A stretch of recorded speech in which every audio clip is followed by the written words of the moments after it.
Hola de nuevo. Vamos a reanudar la actividad en la tarde. Este suele ser un momento crítico porque el cuerpo humano, que es una máquina perfecta, pero tiene unos comportamientos un tanto extraños, ahora decide que para hacer la digestión necesita que la sangre abandone la cabeza y se concentre en el estómago. De modo que al ser humano más español que al resto de seres humanos le aborda el sopor. Yo cuando estudiaba el MBA en el Instituto de Empresa tenía un profesor de dirección financiera, un exlegionario, un tipo verdaderamente curioso, que teníamos clase con él siempre los viernes por la tarde y se encontraba cuando llegaba a clase que estábamos todos final de la semana, bueno, hechos polvo, todos trabajando. Y entonces cuando veía que alguien lo estaba pasando fatal, sobre todo en las primeras filas, y que se estaba quedando dormido, tenía un sistema infalible que yo recomiendo a todos los aquí presentes que apliquen a partir de ahora en las reuniones, y es que se acercaba al que se estaba quedando con la boca abierta, le miraba así directamente y le decía: ¿usted exactamente qué pregunta me quería hacer? Se te pasaba el sueño para 2 días. Porque este señor, repito, ex legionario, iba a clase con la camisa así abierta, con unas cosas aquí de oro colgadas. Es infalible. Yo no se lo voy a hacer a todos ustedes. Creo que es mucho más interesante que vayamos con las presentaciones previstas para la tarde, porque vamos a iniciar nuestro siguiente bloque, pero antes me van a permitir que dé las gracias a alguien que nos presta su apoyo, a uno de nuestros patrocinadores, a HMI Yudigar, que es una compañía líder en diseño, fabricación e instalación de equipamiento para centros comerciales.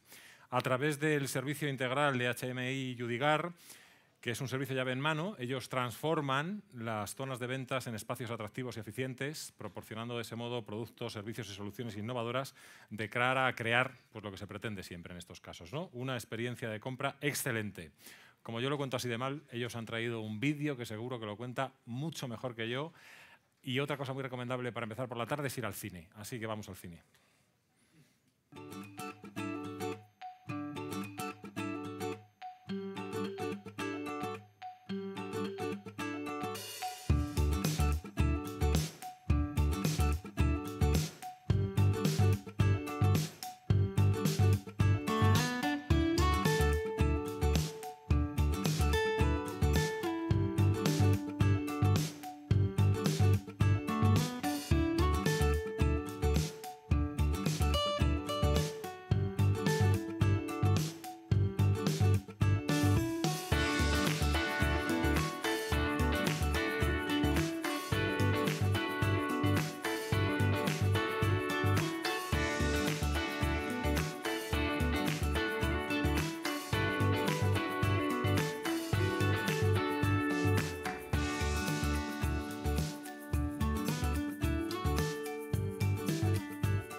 No hay categoría madura sino innovación pendiente. Ese es el título que encabeza el bloque que abrimos ahora. Y el primer ponente es Felipe Ruano, director general de Berlis Alimentación, a quien tenemos que dar las gracias por 2 cosas. Primero, por venir a hacer la ponencia y segundo, por habernos dado de comer tan bien como nos acaba de dar de comer ahora.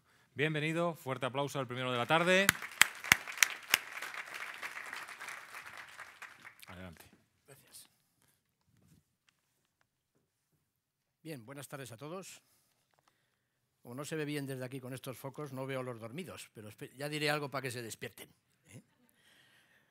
Bueno, lo que voy a hablar es un poco del negocio de las masas congeladas, cómo nació, en qué consiste y qué ha hecho Berlis dentro de esto que podemos llamar un subsector dentro de la industria alimentaria y en particular de la panadería, pastelería y bollería. Nosotros, hace muchos años, en los años finales de los 80, veíamos que había un estrés, un agobio en el sector de panadería, bollería, pastelería, porque se vendía el pan más a menudo, es decir, casi todos los días, aunque el fin de semana era más fuerte. Pero la pastelería, la bollería, etcétera, normalmente estaba muy concentrado en los festivos, fines de semana, a determinadas horas del día, y no todos los días se vendía lo mismo. Sin embargo, la masa laboral, el equipo humano, tenía que trabajar todos los días y el producto era extraordinariamente perecedero. Eso producía un estrés tremendo en la cadena de fabricación y venta, y se empezaron a hacer sus pinitos con la congelación. Esta congelación solucionó de golpe un montón de problemas, porque se podía hacer durante los lunes, martes, miércoles, jueves, los productos que luego se vendían viernes, sábado y domingo. Además, en la hostelería se podía producir casi como si fuera un obrador, y los puntos calientes, que entonces no se llamaban así, pues nacieron, y el comercio alimentario especializado tuvo ese sitio, ¿no? ¿Qué pasaba? Pues que nos movíamos en un mundo de panaderos, pasteleros, gente que fabricaba bollería, y hay muchos tipos de fabricar, ¿no? En aquella época prácticamente todo era fresco o la bollería industrial, que se denominaba. Al nacer esto, nadie lo vio. Eso fue una de las suertes y una de las innovaciones que hay que conseguir, que nadie vea lo que haces. Eso es una parte de la innovación muy importante. Si ven cómo se fabricaba, pues pan fresco, pan industrial, poco a poco el pan industrial envasado y precocido que ha ido naciendo. Estas diferencias es para ver un poco en el mundillo que nos movemos, porque realmente un artesano podría fabricar el mismo tipo de pan que nosotros, ¿no? Aunque fuera con menos regularidad y con diferentes costes. Y por los métodos de fabricación, pues hay artesanal, industrial y el precocido, que en aquel momento era la locura del congelado, del que todos los expertos huyeron, salvo algunos más lanzados, ¿no? En Europa esto ha ido creciendo tremendamente, y si vemos como una pincelada cómo va a funcionar el precocido, el envasado, el fresco del día, etcétera, pues vemos que el crecimiento entre el -1 y el +6% y los millones de toneladas, realmente se está produciendo un trasvase. ¿Eso qué ha querido decir? Pues que el propio sector nuestro es una innovación basada en una tecnología y también en el valor de unos pioneros y las inversiones que pusieron para diversificar su compañía o su red comercial e industrial con una tecnología que les permitía ampliar su mercado. Normalmente el panadero del pueblo vendía en el pueblo, y el panadero de precocido puede vender teóricamente en todo el mundo, aunque el coste logístico sea muy importante, ¿no? Después de ver estas pequeñas cifras, vemos cómo ha ido la evolución de las masas congeladas en España.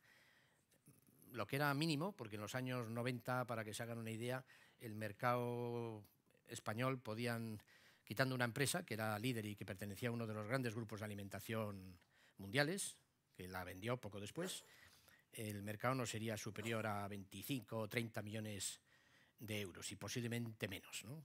Ahora es de 960.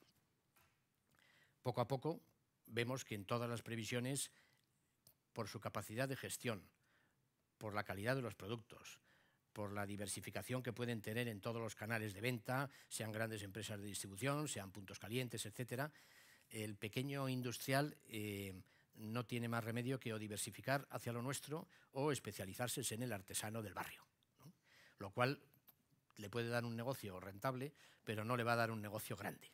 Y las grandes empresas que eran de bollería industrial o panadería industrial, que todos conocemos, que eran las del pan empaquetado, etcétera, eran las únicas grandes que había en España. Ninguna empresa de panadería en esos principios de los años 90 facturaba lo que eran 1.000 millones de pesetas, que equivale a 6 millones de euros, y ahora las hay de cientos de millones.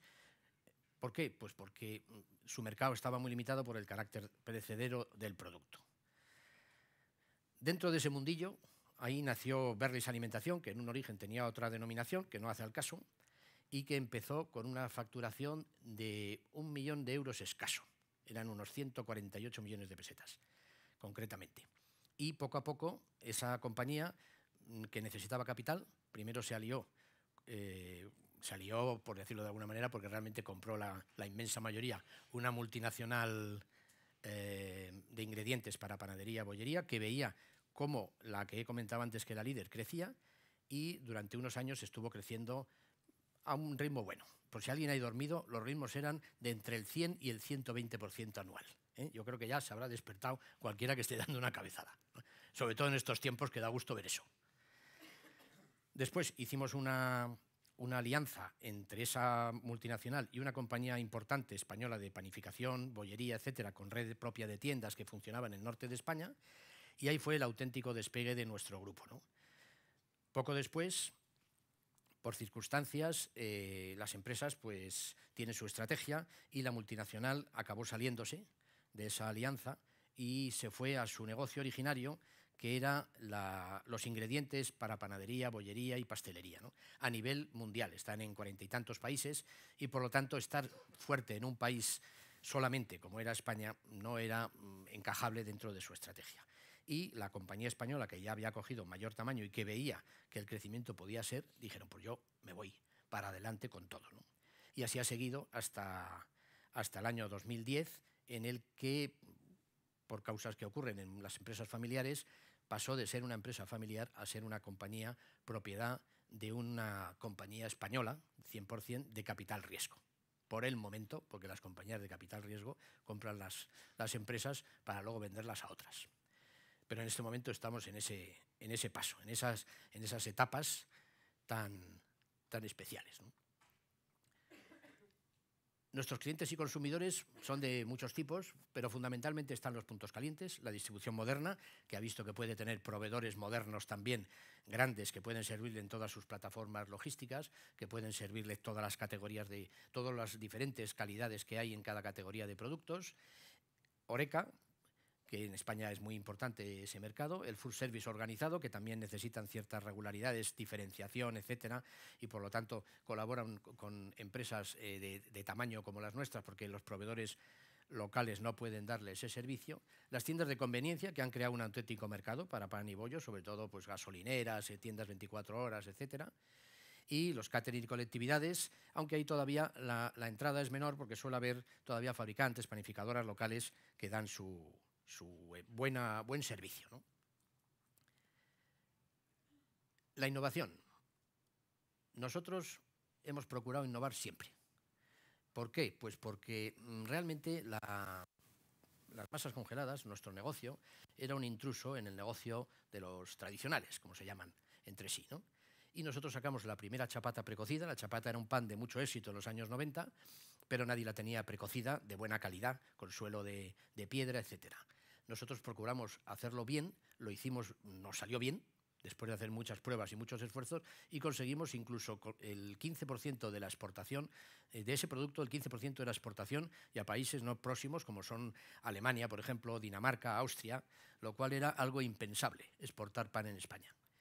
Después sacamos la primera bollería fermentada del mercado. Bollería fermentada, para el que no sabe esto, quiere decirse que te traen un bollo, lo metes en el horno, lo cueces y sale un bollo auténtico para comérselo. Y antes había que cogerlo, meterlo en una camarita de fermentación con una temperatura y una humedad, esperar en torno a 45 minutos, entre 45 y una hora, depende del tamaño. Era un lío, costoso, formación de personal, gasto de espacio, energía y demás, ¿no? Después, cuando ya habíamos cogido más tamaño y pensábamos más como las empresas grandes, vimos que el tema de los celíacos era un tema importante. Y nosotros adquirimos una marca para denominar el producto que nosotros sacábamos, en principio solo para celíacos, aunque luego la hemos utilizado como marca de diferenciación para productos saludables, que es Betina. Y ahí sacamos un pan para celíacos. El pan para celíacos, no sé si hay algún celíaco en la sala, pero normalmente es un pan que no es pan. Por lo tanto, no es un pan rico. Y nosotros creo que hemos sacado un pan que es verdaderamente agradable, ¿eh? Incluso hacemos hamburguesa, o sea, pan para hamburguesa para celíacos. Con lo cual quiere decir que el celíaco antes se tenía que tomar la hamburguesa sin el pan y ahora se lo puede tomar con el pan. Por lo tanto, antes no era una hamburguesa y ahora sí, ¿no? Y después sacamos una marca para, digamos, diferenciar nuestro producto en una barra estándar. Es decir, nosotros, para diferenciar nuestro producto, que creíamos, de mejor calidad, porque la cuidábamos más del pan del día habitual que había en muchos puntos de venta, dijimos, por una tecnología que habíamos descubierto que era asequible económicamente, marcamos nuestra barra con una señal por láser, y esa barra queremos que el consumidor final, que no es nuestro cliente, porque nuestro cliente realmente es el intermediario, el detallista, que la reconozca y pida, como decían ellos, la de la V. Realmente no pusimos una V, era como un signo de visto, ¿no?, para determinar nuestra calidad en ese canal. Bueno, son cosas que la innovación, muchas veces nos vamos al producto, pero innovar es innovar en todo.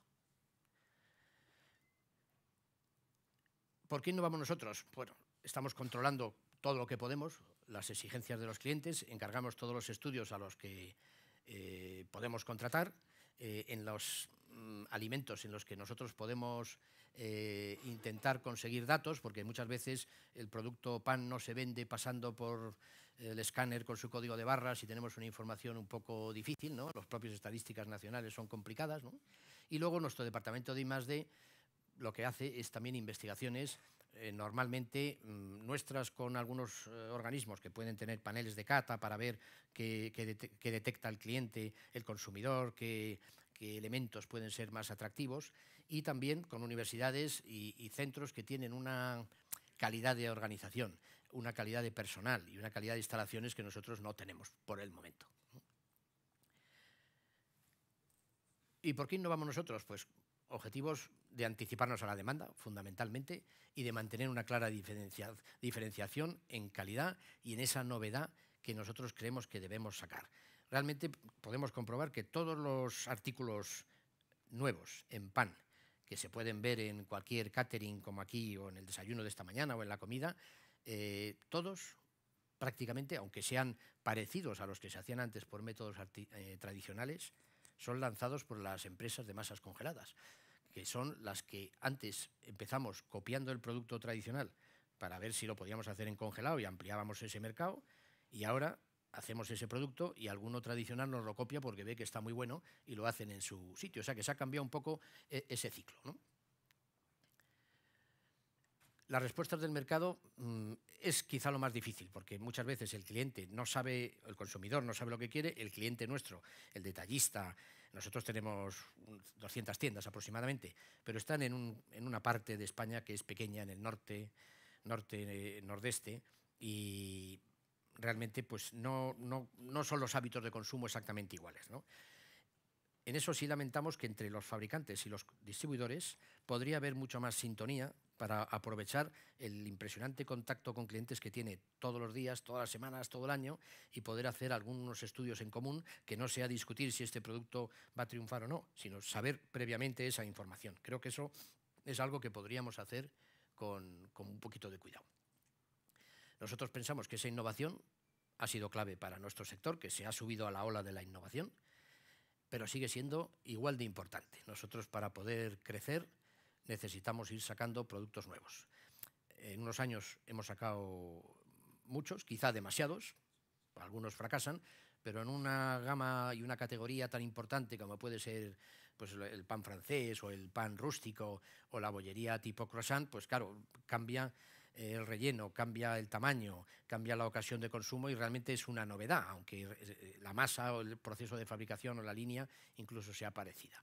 Pero vemos que el 40% de los productos de gran rotación o de gran consumo es un detalle que solo el 60% se conforma con lo que hay, pero el 40% quiere novedad. Estamos obligados a mantener esa innovación nosotros, ¿no? Y esa innovación, pues procuramos atender a lo que nos dicen. Y hoy por hoy el mercado nos dice que prefiere salud,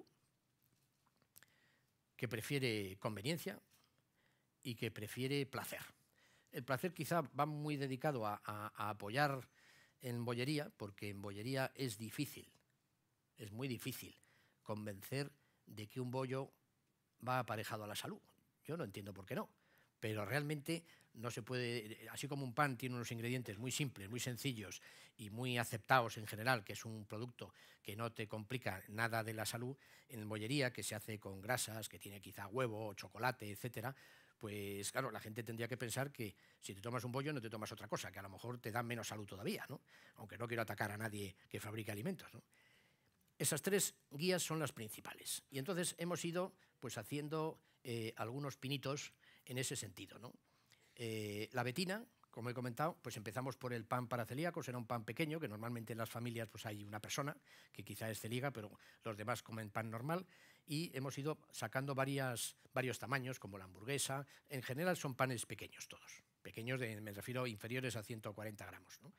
Pero luego hemos ido ampliando a bollería y a algo de pastelería también, porque la población de celíacos, aunque el censo efectivamente, como alguien ha comentado, parece ser que es del 1%, hace unos 5 años o 7 años, cuando empezamos nosotros con esto, era inferior al 0,5%. Como no puede haberse reproducido o multiplicado al 2, parece ser que hay una serie una parte de la población que es celíaca sin saberlo y que, por lo tanto, si toma productos sin gluten, le van a sentar mejor, ¿no? Bueno, nosotros creo que ese tema, los primeros que lo vieron fueron las grandes compañías de distribución y ahí nos ayudaron a colocarlo en el mercado, porque siempre están, digamos, queriendo ir por delante de lo que el consumidor quiere, ¿no?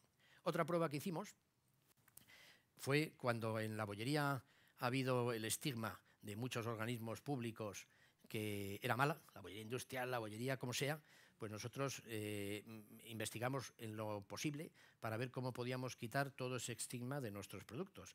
Y para ello tenía que estar libre de lo que llaman ácidos trans, ¿no? O grasas trans. Y eso lo conseguimos después de estar 2 años y medio pues probando con materias primas, porque a veces el ácido trans parece que solamente hace incordiar, pero también ayuda algo en la fabricación, y los propios proveedores de esas grasas tenían que adaptar su producto, ¿no? Eso funcionó también muy bien y conseguimos mejorar esa imagen de la bollería, ¿no? Y luego dijimos, en los panes estándar, los panes que lanzamos, podríamos incluir algo que sea más atractivo y diferenciador, porque lo importante es diferenciarse. Y esa innovación que la vea el cliente, el consumidor. E hicimos un lanzamiento que funcionó muy bien en 2009 con una barra, que es una barra, digamos, rústica, que eso a efectos de técnica pues es un pan que se lamina en vez de formarse en bolas, etcétera, y queda pues muy jugoso. Es un pan que tiene un contenido de agua, las harinas son harinas muy buenas, y dijimos, vamos a incluirle la sal yodada, porque en aquel momento, en uno de los estudios que habíamos encargado a una universidad española, nos habían dicho que convendría ir incluyendo en determinada gama de productos la sal yodada en vez de sal común. Y eso lo hicimos en el 2009 y la verdad es que es un producto que a lo largo de los años sigue creciendo. O sea, que cada vez tiene más y tiene su familia ya. O sea, que hay otros productos que hemos sacado también con su sal yodada, y ya, como es natural, pues nuestros competidores nos han copiado. Pero realmente, si haces una innovación y te copian, eso es, digamos, un valor entendido. Si técnicamente no es muy difícil, te van a copiar. Lo que tienes que hacer es ir siempre por delante, ¿no? Otras facilidades que hemos conseguido por esta conveniencia y por la facilidad de nuestro, digamos, de nuestro tendero o de nuestro revendedor del producto. La bollería y listo, que es una bollería que ya no tiene que pasar ni por esa fermentación ni por esa cocción. No tienes que tener ningún elemento industrial, costoso, o de consumo o de coste de la maquinita, y se descongela y se puede poner para comer. Esto en muchos pasteleros, etcétera, ese tipo de establecimientos no encaja, pero en la hostelería encaja muy bien. Es un producto que pues los redondos, tipo donuts, etcétera, los puedes mantener en congelado, con lo cual evitas el problema del stock y del producto perecedero. Toda la bollería es muy perecedera y el pan igual. Y en la panadería express, que es un pan que siempre hay que cocerlo para que recupere un poco del carácter crujiente de la corteza, que le llamamos panadería express, y que, por ejemplo, en sitios de hostelería o sitios que abren, por ejemplo, a las 7, pero a las 7 ya tienen clientes, o a las 7 y cuarto, pues ellos pueden llegar a las 7 menos cuarto, le dan 3 minutitos de horno y el producto está como recién hecho. Y la hora de venta, que antes llegaban a las 8 porque mientras calentaban el horno y cocían el producto necesitaban 1 hora, ahora necesitan 10 minutos. Es decir, procuramos facilitarle el trabajo al que vende nuestro producto hasta el consumidor final, para nosotros a su vez vender más. Pero la investigación la tenemos que hacer nosotros, que somos los que tenemos la industria, ¿no? ¿Qué cosas quedan por hacer en innovación? Pues la tira. Nosotros somos un sector que ha empezado en el año 90, en números redondos, que éramos un mini sector. En el año 2000 teníamos un tamañín y a partir del año 2010 es cuando, digamos, ya nos saludan las demás empresas importantes de la industria alimentaria, y gracias a eso nos invitan a venir aquí a contarlo, ¿no? Pero ¿qué hay que hacer? Pues hay que seguir pensando qué quiere nuestro cliente, qué quiere nuestro detallista, qué quiere nuestro hostelero que nos compra el producto. Por ejemplo, nosotros el pan envasado a temperatura ambiente para terminar en casa con horno microondas, en casa o donde sea, pues llevamos muchos años investigando. No hemos conseguido todavía la panacea de cómo se consigue. Es difícil, pero no es imposible, seguramente, porque también era imposible hacerlo lo que hemos hecho hasta ahora. ¿Qué otras cosas podemos hacer?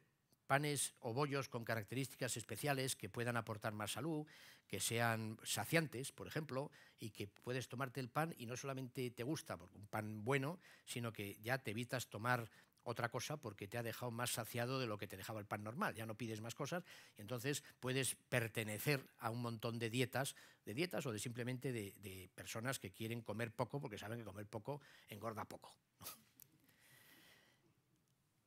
Pastelería light, que llamamos nosotros, pero bueno, ya la llamaremos cuando la encontremos con el nombre que toque, ¿no? Entonces, estos temas quiere decir que la innovación en producto pues es un camino permanente, enorme, largo y que no le vemos tampoco fin. Por supuesto que para llegar a esto hemos innovado en muchas otras cosas. Hemos innovado en nuestras fábricas. Las fábricas que tenemos ahora y las líneas de producción no se habían ni diseñado por los ingenieros a principios de los 90. Los centros logísticos que tenemos eran cosa de locos procurar pensarlos hace 20 años.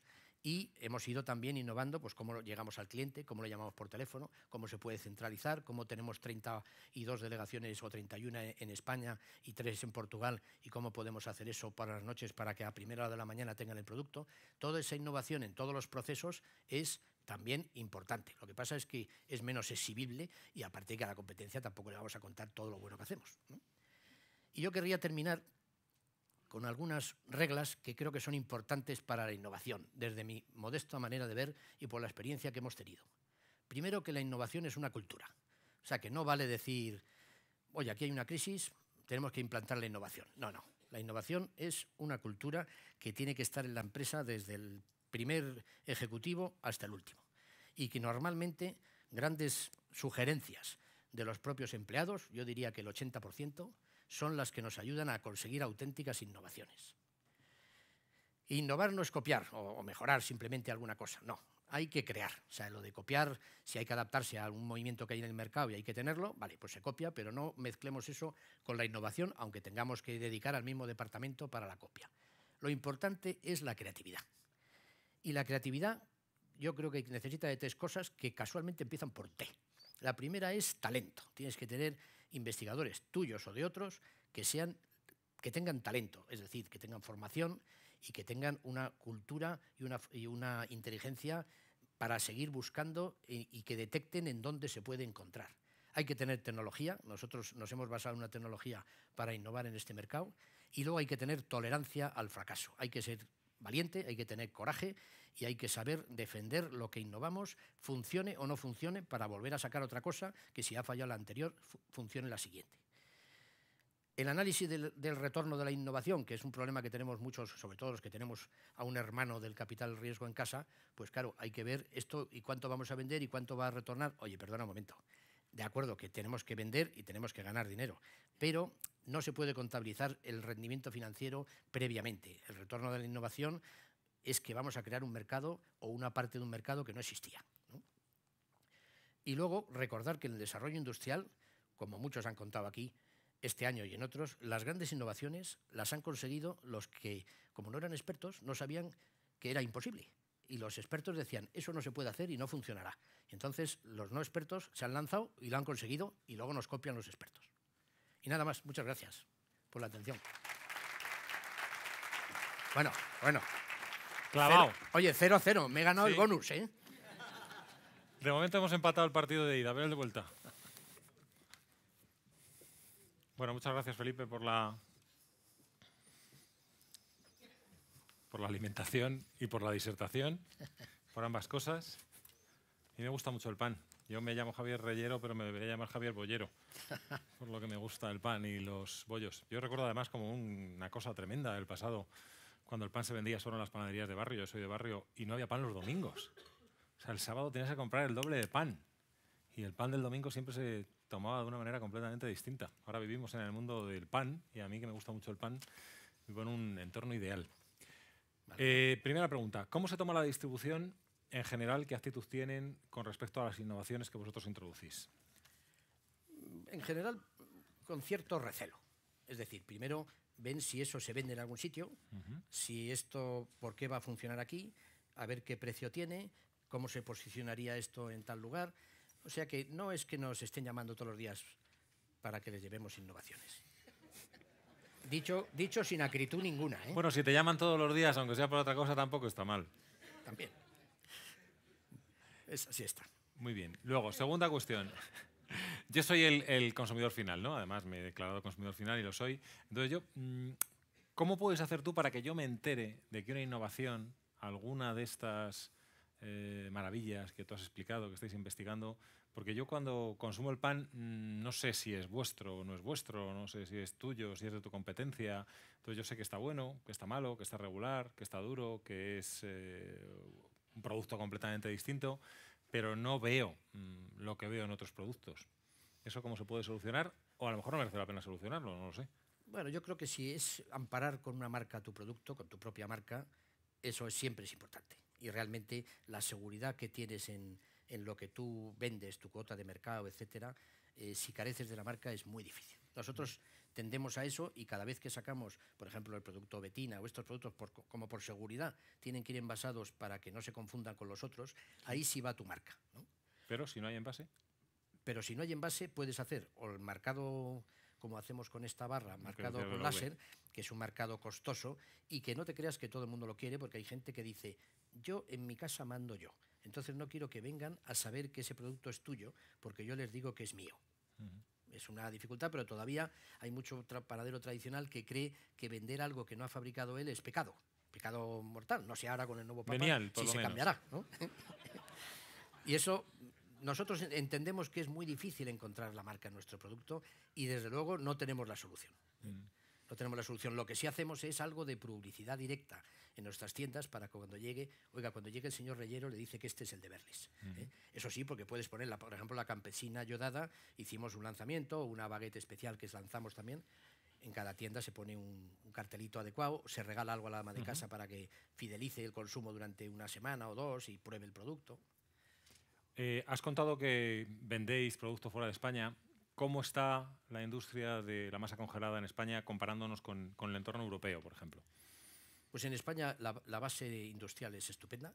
La cuota de mercado, yo diría que el 99% es de los fabricantes españoles. No han conseguido entrar los de fuera, que vienen todos los días a intentarlo, porque aquí se ha invertido mucho, muchas veces copiando a los franceses que han sido los líderes, ¿no?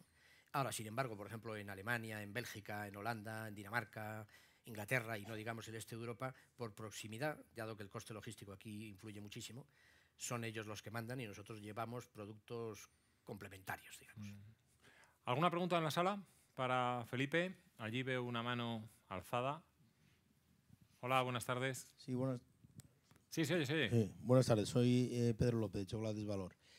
¿Cómo enfocan las tiendas propias? ¿Es una estrategia únicamente de marca?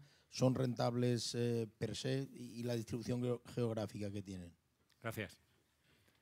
Las tiendas propias nacieron independientemente de las masas congeladas. Es decir, lo que hicimos fue en las tiendas propias introducir las masas congeladas. Porque eran dos negocios distintos, ¿no? Y fuimos poco a poco creciendo en masas congeladas. Más o menos ahora puede vender el 50% del producto que se vende en una de las tiendas nuestras procede de masa congelada y el otro 50% es fresco, porque solamente las tenemos en una zona de España en donde tenemos fábricas de fresco. Y luego, ¿son rentables? Pues las nuestras sí, francamente, muy rentables. Ahora, también tenemos un modelo de negocio en una zona donde no es la zona más de mayor lucha de precios en la calle, y tenemos un sistema de gestión laboral muy especial que ha llevado pues, muchos años tenerlo en cuenta, porque de lo contrario vemos que no suele haber margen como para tener un servicio de empleados lo suficientemente eficaz, porque son tiendas que trabajan 7 días a la semana y solamente paran el día de Navidad y el día de Año Nuevo. Me parece que él, cuando preguntaba también, y en la presentación has dicho algo de que solo estaban implantadas en el noreste de España, él creo que también preguntaba si iba a haber un cambio de expansión. Bueno, nos estamos expansionando. Para que te hagas una idea, nosotros estábamos solamente en Navarra, luego estamos en Guipúzcoa, luego estamos en Vizcaya y estaremos en 2 provincias más antes de final de año. Pero no vamos a ir a Almería. Y no digo más. Pues en Cuevas de Almanzora lo mismo. Igual. ¿Alguna pregunta más para Felipe? Aquí tenemos una. Espera que te acercamos al micrófono, por favor. Buenas tardes. ¿Qué hay? Buenas tardes. Jesús Hernández de Galletas Bullón. Hablar de pan es hablar de un producto de primera necesidad. Dado que tenéis tiendas en la zona noreste, ahí precisamente en esa zona se ha desencadenado en las últimas fechas una guerra de precios espectacular. Estamos hablando de barras de pan a 0,20 céntimos, a 20 céntimos la unidad. ¿Cómo contrarrestan esta guerra de precios? Muchas gracias. Gracias. Bueno, quizá me he equivocado al decir noreste porque yo miraba al norte y es la parte este del norte cantábrico. Realmente no. Y la guerra que tú dices. Sí, la guerra es un poco fuera de ahí. Bueno, hoy en día hay 17 comunidades, eso uno se puede equivocar. Hombre, hasta acertar de vez en cuando. Pero la guerra que tú dices, realmente donde ha nacido, no donde se ha producido, porque se produce todos los días en muchos sitios, es en la comunidad levantina, en el este auténtico. Por un panadero, pero ha tenido bastante eco. Pero guerras de precios te puedo decir que hay constantemente, porque las grandes empresas de distribución también tienen sus guerras y sus guerrillas. Pues Mercadona tiene su oferta de repente y supongo que sus contrincantes responden. Carrefour tiene su estrategia y si tiene que bajar el precio 10 céntimos, por ejemplo, de una pieza, pues lo hace. Ahora, contrarrestar la guerra de precios no es nuestra misión. Nosotros hacemos un producto y lo que sí tenemos que ser es competitivo. Yo lo que sí puedo decir es que un tendero que venda a 20 céntimos, si solamente vende eso, desde luego, dentro de poco iremos al funeral de su empresa, porque no se puede, ¿no? Ahora, hay otras cosas que se pueden vender en una tienda y tienes una muy barata. Eso las grandes compañías de distribución saben perfectamente cómo hacer el pricing y demás, ¿no? Pero nosotros no contrarrestamos, es decir, no vamos a bajar el precio a 20 céntimos. ¿Merece la pena introducir muchas novedades por dar una sensación de variedad y por tener una variedad, aunque eso aporte poco porque al final se venda poco? Es decir, en aras de que haya una gran variedad, hacer mucha innovación, ¿o no merece la pena? Pues merece la pena. Yo creemos que sí. Nosotros, y además en las tiendas nos sirve mucho para eso, en las tiendas no solamente hay que sacar novedades, sino que hay que tener mucha exposición de producto. Cuando llega la tarde, nosotros preferimos gastar bastante cantidad de dinero en recoger el producto al día siguiente que ha sobrado, determinados productos, no todos, para retirarlos y reponerlos, que dejar una tienda esquilmada de oferta, porque eso da la sensación de que este producto de cuando será no atrae al consumidor, ¿no? Y luego la innovación, por supuesto, atrae. La gente le gusta lo nuevo. ¿Y esto qué es? Sí. ¿Alguna pregunta más en la sala? ¿No? Ah, sí, perdón, no te veía, disculpa. Hola, ¿cómo tenéis distribuida la cifra de venta por canal? Me refiero a detallista y gran distribución y tiendas propias. Gracias. Gracias. Pues tenemos aproximadamente 40% en masas congeladas, 40% gran distribución moderna, distribución organizada y también food service ahí dentro, y 60% lo que es canal tradicional. Muy bien. Y dentro del canal tradicional metemos las tiendas nuestras, por supuesto. No sé si hay alguna más. Creo que no. Pues muchas gracias, Felipe. Un aplauso, por favor. Muy bien. Muchas gracias.